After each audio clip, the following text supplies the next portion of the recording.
Ya, halo pemirsa, apa kabar Anda hari ini? Langsung dari studio IDX Channel Jakarta, saya Prasetyo Wibowo kembali hadir dalam Market Review, program yang mengupas isu-isu yang menjadi penggerak ekonomi Indonesia. Live streaming kami bisa Anda saksikan juga di idxchannel.com dan langsung saja kita mulai Market Review selengkapnya.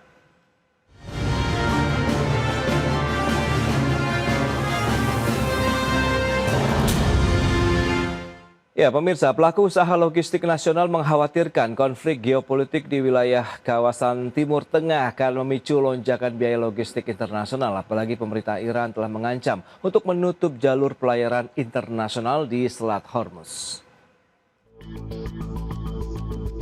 Memasuki hari ke-8 pertempuran jarak jauh antara Iran dan Israel belum menunjukkan tanda-tanda akan dimulainya upaya gencatan senjata di kedua belah pihak.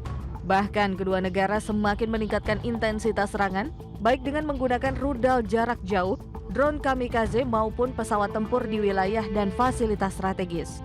Eskalasi konflik Iran dan Israel yang memanas ini pun dikhawatirkan akan memicu lonjakan biaya logistik internasional semakin tidak terkendali. Apalagi pemerintah Israel telah mengeluarkan ancaman untuk melakukan blokade atau menutup Selat Hormuz yang terletak di antara Teluk Oman dan Teluk Persia.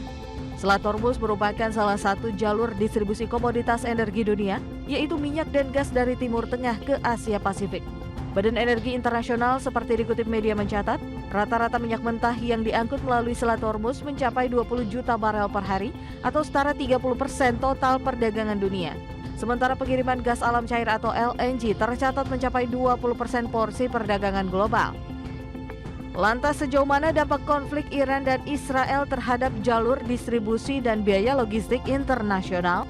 Dan seperti apa kekhawatiran pelaku usaha logistik nasional dalam mencermati kondisi global? Simak ulasan lengkapnya sesaat lagi.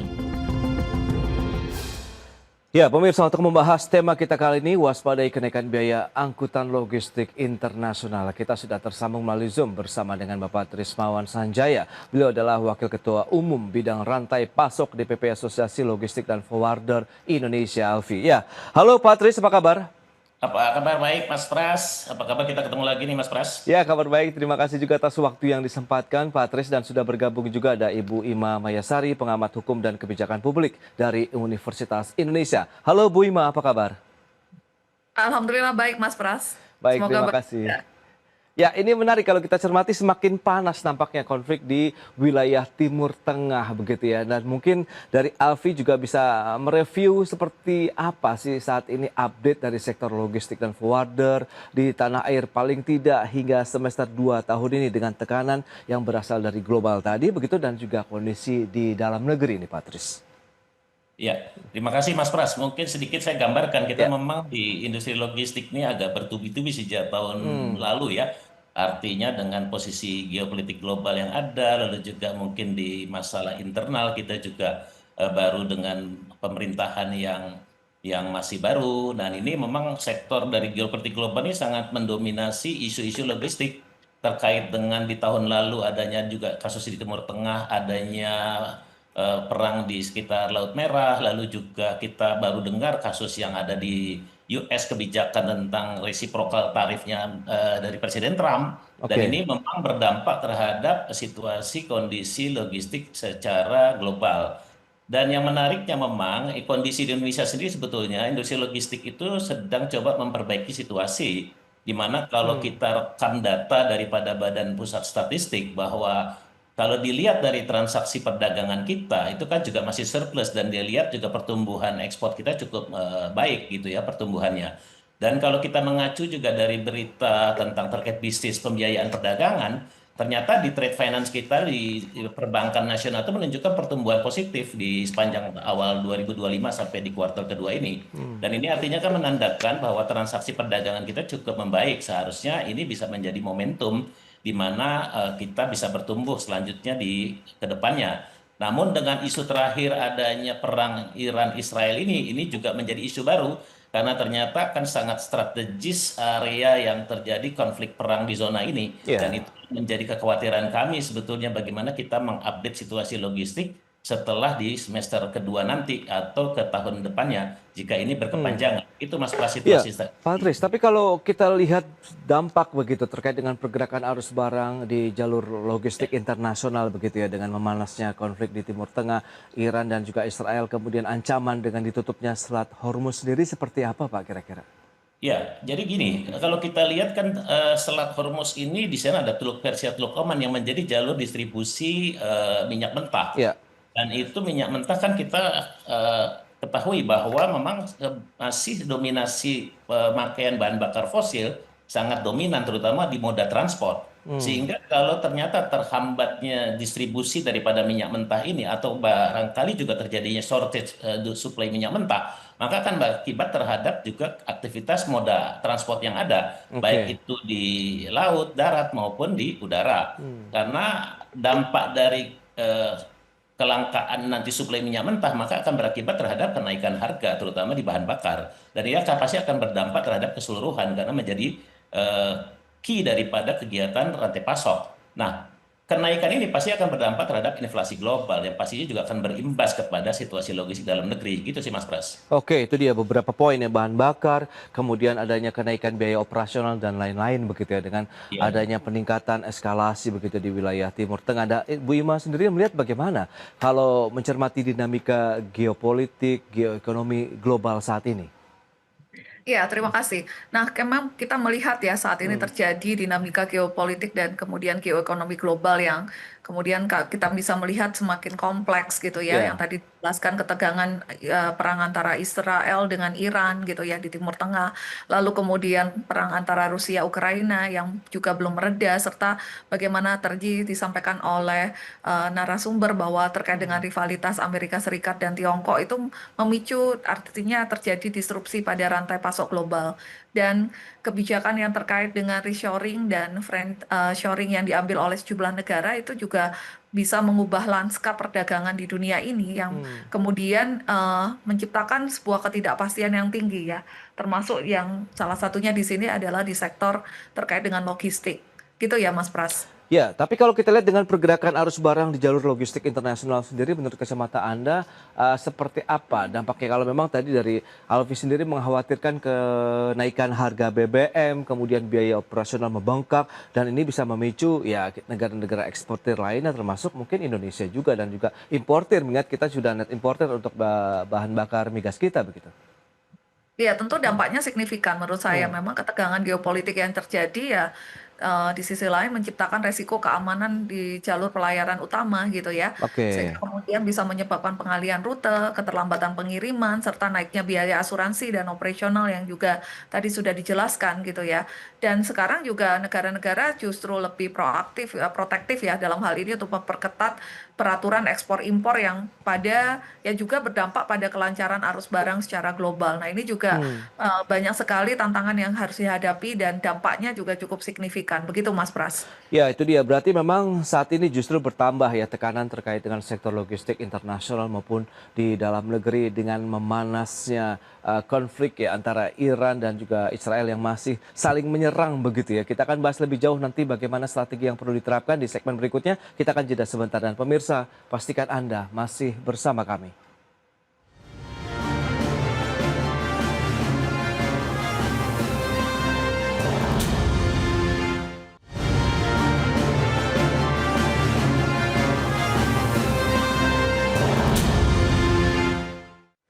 Ya, terima kasih Anda masih bergabung bersama kami dalam Market Review pemirsa, dan kita akan lanjutkan kembali, dan sebelum membahas lebih jauh kita akan sampaikan beberapa data untuk Anda terkait dengan faktor pemicu biaya logistik tinggi. Kali ini untuk wilayah Indonesia itu apa saja yang masih terjadi sampai saat ini? Ya, ada infrastruktur, kemudian proses bisnis, regulasi dan kondisi geografis itu juga mempengaruhi terkait dengan biaya logistik di Indonesia. Sementara kita akan cermati dampak dari biaya logistik sendiri seperti apa.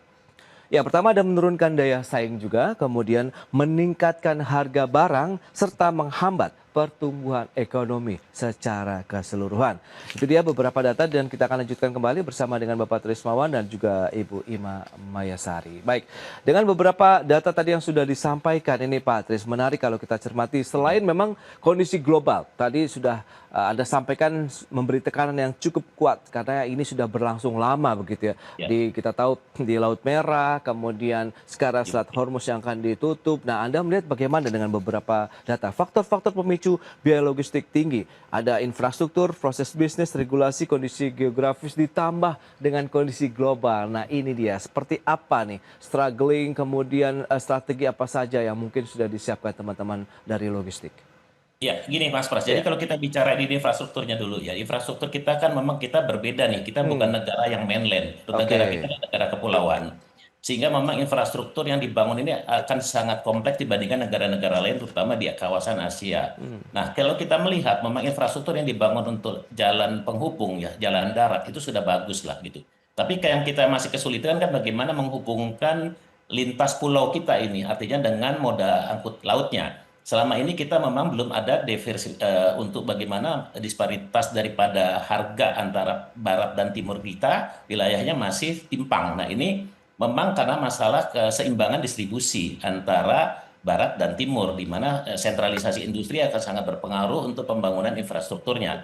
Kalau kita bicara dari proses bisnis, memang teman-teman juga harus beradaptasi terhadap bagaimana pola efisiensi dan juga optimalisasi dari kegiatan logistik. Seperti kita coba mengarah kepada konsep digitalisasi untuk mempermudah dalam akses informasi dan juga transaksi yang lebih cepat dan juga lebih akurat gitu. Nah, ini menjadi isu-isu dalam proses bisnis yang harus kita kembangkan. Nah, terkait dengan regulasi, memang di sini harus ada penyesuaian yang up to date terhadap kemajuan zaman maupun teknologi. Saya pikir keterlambatan regulasi dalam beradaptasi dengan kecepatan teknologi ataupun kecepatan daripada transaksi perdagangan yang lebih modern ini sangat diperlukan buat para pelaku usaha, karena keterlambatan daripada updating atau penyesuaian atau kekinian daripada regulasi ini akan sangat menentukan daripada langkah pelaku usaha untuk bisa bersaing di pasar global. Dan apalagi dipengaruhi dengan geografis kita yang sangat strategis di geopolitik global, apalagi di kawasan Asia. Seharusnya kita juga memang dalam masalah keterkaitan mengambil posisi momentum ini sangat sebetulnya punya juga peluang untuk bisa memanfaatkan situasi geopolitik global yang terjadi.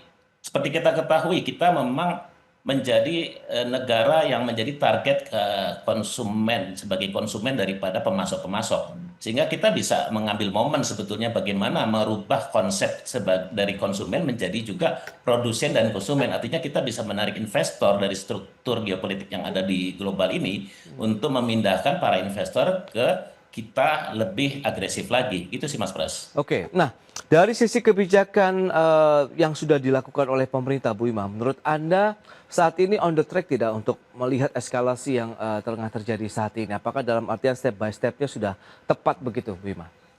Ya, kalau kita bisa melihat bahwa memang di sisi regulasi memang pemerintah Indonesia di dalam kaitan dengan kebijakan sudah mengambil berbagai macam langkah strategis seperti bagaimana melakukan diversifikasi terkait dengan sumber impor bahan bakunya, lalu kemudian bagaimana membangun infrastruktur di kaitan dengan logistik untuk di domestik itu sendiri, serta bagaimana mendorong kerjasama ekonomi bilateral maupun multilateral yang kemudian bisa lebih fleksibel ya. Namun kalau kita bisa melihat dari sisi aturan atau regulasi itu masih diperlukan penyederhanaan perizinan dan harmonisasi kebijakan lintas sektor. Artinya memotret bagaimana kemudian regulasi itu tidak menghambat terkait dengan daya saing itu sendiri. Jadi dari sinilah kemudian yang perlu dilakukan oleh pemerintah untuk memetakan kembali terkait dengan apa yang kemudian masih menjadi kendala di dalam bisnis proses yang ada gitu ya terkait dengan hal ini. Gitu Mas Pras. Ya, tapi tadi seperti disampaikan oleh Pak Tris, memanfaatkan momentum. Nah, momentum seperti apa yang mungkin bisa kita kejar? Tadi kalau misalnya Indonesia menjadi negara tujuan ekspor dari produk-produk asing, kemudian tadi Pak Tris memanfaatkan peluang kita menarik investornya justru untuk mereka memproduksinya di Indonesia. Nah, ini dia. Berarti kan apakah ini bisa seimbang? Kemudian bagaimana dengan minat investasi investor asing ataupun produsen-produsen global untuk bisa menanamkan investasi mereka, atau hanya menjadikan Indonesia sebagai pasar saja begitu, Bu Ima?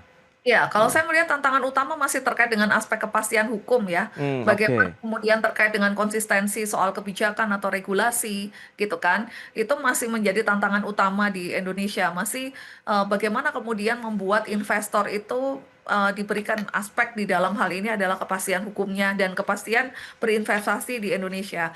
Meskipun memang proses yang terjadi di tahun 2018 kita meluncing terkait dengan online single submission lalu kemudian diikuti pada tahun sebelumnya disiapkan terkait dengan kemudian berusaha untuk melakukan administratif simplification prosedur di Indonesia gitu kan.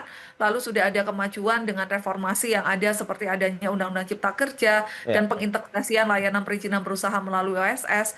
Pelaksanaannya masih membutuhkan penguatan, Hmm. terutama dalam hal strategic barrier yaitu pola koordinasi antar instansi, pemerintah pusat dengan daerah, keterbukaan mengenai data, serta perbaikan layanan pelabuhan Hmm. atau distribusi antar pulau yang kemudian bisa lebih efisien.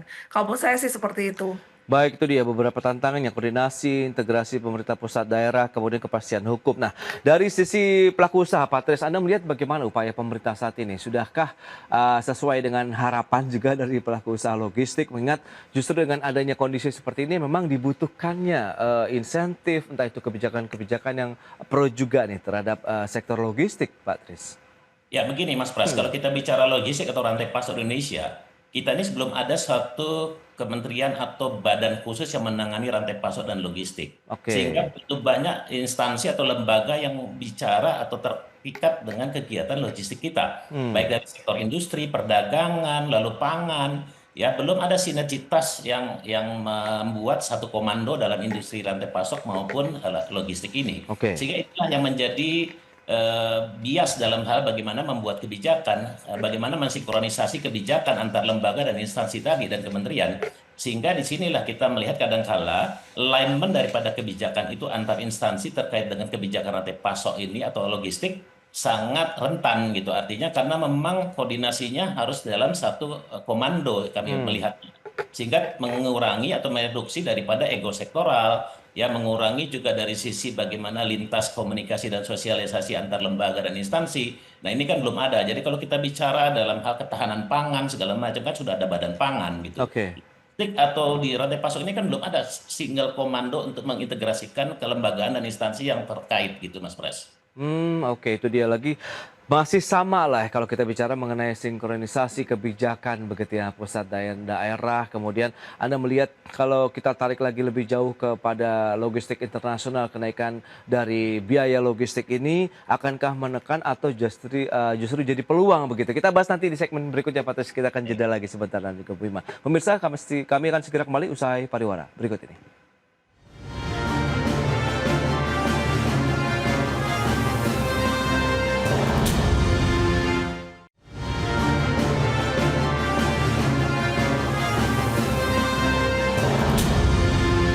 Ya, terima kasih Anda masih bergabung bersama kami dalam Market Review. Pemirsa, kita lanjutkan kembali perbincangan bersama dengan Bapak Trismawan Sanjaya. Beliau adalah Wakil Ketua Umum Bidang Rantai Pasok DPP Asosiasi Logistik dan Forwarder Indonesia. Kemudian Ibu Ima Mayasari, Pengamat Hukum dan Kebijakan Publik dari Universitas Indonesia. Nah, Pak Tris, kalau kita lihat lagi-lagi bagaimana dengan logistik internasional tadi. Anda kekhawatiran memang kenaikan biaya logistik semakin membengkak. Nah, bagi pelaku usaha logistik, apakah itu justru bisa menjadi ya itu dia tekanan tambahan atau tadi peluang yang masih bisa dimanfaatkan begitu oleh teman-teman Alfi misalnya untuk bagaimana melakukan eksportasi misalnya atau mendatangkan barang dari luar negeri dengan memanfaatkan kondisi yang ada, Pak. Ya, jadi gini Mas Bas, kalau kita bicara dari transaksi perdagangan internasional kita ya dari rantai pasok dan logistik yang ada, bahwa sebetulnya kan pasar kegiatan ekspor impor kita yang non migas itu kan di luar daripada zona perang ini gitu. Ya, Artinya sebetulnya tidak terlalu berimbas daripada transaksi perdagangan non migas. oke. Cuma yang jadi pengaruh daripada perang Iran Israel ini atau di Timur Tengah adalah pengaruh daripada suplai minyak mentah. Nah, suplai minyak mentah ini kan collateral damage-nya besar sekali gitu. Karena Oke. berimbas terhadap seluruh sektor di mana memang karena fokus daripada pemanfaatan bahan bakar fosil ini masih dominan. Sehingga kalau kita melihat dari sisi itu, sebetulnya transaksi perdagangan non migas kita bisa kita eksplorasi lebih jauh dengan bagaimana kita memanfaatkan posisi peluang dengan adanya perbedaan currency yang cukup menyolok sekarang antara US dollar dengan Sing dollar, lalu juga perbedaan currency yang cukup signifikan, maka ini seharusnya menjadi momentum bagaimana Indonesia bisa memanfaatkan menjadi regional hub logistiknya nih, baik di kawasan ASEAN maupun di Asia, ya, di mana kita juga punya sumber kekayaan alam yang bisa mendominasi untuk mensuplai itu, baik minyak mentah ataupun lain-lain, yang kita bisa manfaatkan resource itu menjadi potensi bagaimana kemandirian energi menjadi sentral, menjadikan kita pusat regional hub baik migas maupun non migas di kawasan Asia. Nah, itu momentum yang seharusnya bisa dimanfaatkan. Dengan perbedaan currency harusnya kita lebih dominan sih untuk bisa bersaing saat ini gitu loh. Oke, dampak yang paling dirasakan secara langsung kalau memang kenaikan harga ataupun biaya logistik internasional terhadap pasar logistik di dalam negeri itu di bagian yang mananya, dan kemudian jenis usaha apa saja kemungkinan yang akan terdampak langsung juga nih Pak, kalau kita bicara mengenai sektor logistikan ini. Ya, kalau kita bicara dari dampak terlangkanya bahan bakar saja Pak, ya artinya kan yang paling banyak menggunakan bahan bakar minyak itu moda angkutan laut gitu ya, sama Oke. moda angkutan udara. Sehingga di sini artinya dengan melihat kita negara kepulauan secara domestik pasti akan berdampak tuh terhadap traffic ataupun distribusi barang menggunakan moda laut. Ya, Begitu ya, ya. juga dengan masalah perdagangan internasional. Dan Ya. pasti kan kita mengandalkan dominasinya adalah moda angkutan laut. Nah, dampak daripada kenaikan sea freight atau moda angkutan laut ini pasti berimbas terhadap pada pemilik barang, importir maupun eksportir dalam mereka mendistribusikan produknya gitu loh. Oke, oke. Nah, Bu Ima, lantas kalau misalnya melihat kondisi seperti saat ini, ya apa dong yang harus mungkin juga kita antisipasi, mitigasikan begitu, menyingkapi ada peluang potensi-potensi kenaikan biaya operasional logistik di dalam negeri seiring dengan melonjaknya harga logistik di internasional. Ya, kalau kita bisa melihat bahwa kenaikan biaya logistik internasional yang tadi disampaikan memiliki dampak langsung ya, Hmm, terutama terkait dengan harga barang, artinya juga kemudian ada penurunan terkait dengan daya saing ekspor dan tentu menggerus margin daripada pelaku usaha yang akhirnya itu juga bisa dibebankan kepada konsumen. Nah, kalau tidak diantisipasi di dalam konteks ini, maka efek dominonya bisa menekan pertumbuhan ekonomi secara keseluruhan. Jadi ya tentu tadi ada banyak sekali hal yang kemudian kita bisa lakukan, termasuk tadi Pak Trismawan mengusulkan terkait dengan bagaimana menjadikan Indonesia sebagai regional hub untuk logistik itu sendiri. Itu iya. salah satu solusi yang menurut saya juga penting untuk kemudian dibicarakan ya terkait dengan hal ini. Ya, tapi potensinya apakah bisa bergeser, mengingatkan selama ini Singapura yang menjadi sentral dari hub internasional begitu untuk masuk ke Indonesia ataupun negara-negara lainnya. Ya, ini mungkin butuh langkah Hmm, diplomasi yang juga cukup intens ya, iya, iya, bagaimana iya. kemudian bisa mewujudkan terkait dengan wacana tadi ya, seperti itu gitu ya. Nah, tapi Hmm. ini juga merupakan salah satu solusi. Dan selain tadi juga bagaimana kemudian kita juga bisa langkah-langkah yang kemudian kita juga lakukan gitu ya, untuk kemudian mengantisipasi terkait dengan kenaikan terkait dengan biaya logistik akibat daripada tadi ya geopolitik dan kemudian geoekonomi yang juga membutuhkan langkah yang sangat hati-hati yang kemudian juga kita bisa lakukan debottlenecking di dalam konteks mengatasi masalah-masalah yang ada terutama terkait dengan rising cost di dalam logistik dan produksi itu sendiri. Seperti itu Mas Oke. Pras. Nah, Patris, kalau kita bicara mengenai kegiatan aktivitas sektor logistik sendiri, apakah dengan kondisi saat ini fokus akan lebih ditekankan untuk bagaimana meningkatkan market di dalam negeri, begitu dalam artian jalur logistik di dalam negeri dibandingkan kita mungkin keluar negeri mengingat tantangan dari lonjakan harga yang mungkin semakin tidak terkendali dengan eskalasi yang semakin memanas misalnya begitu, Patris?